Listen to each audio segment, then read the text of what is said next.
Ito ang ilan sa mga pinakamasamang paraan na namatay ang mga tao, bahagi 3.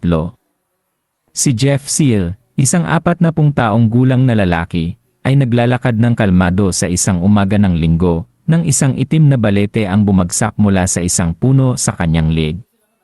Ang gagamba ay nangagat sa kanya ng 13 beses. Gayunpaman, napansin ni Jeff ang pangangati sa likod ng kanyang leg, ngunit hindi niya ito pinansin at nagpatuloy siya. Nang siya ay pumasok sa tindahan, siya ay bumagsak mula sa laso ng itim na balete at namatay, doon mismo sa tindahan. Si Joshua Vernon, isang 18 taong gulang na batang lalaki, ay may kakaibang instinct na pumasok sa isang abandonadong kubo.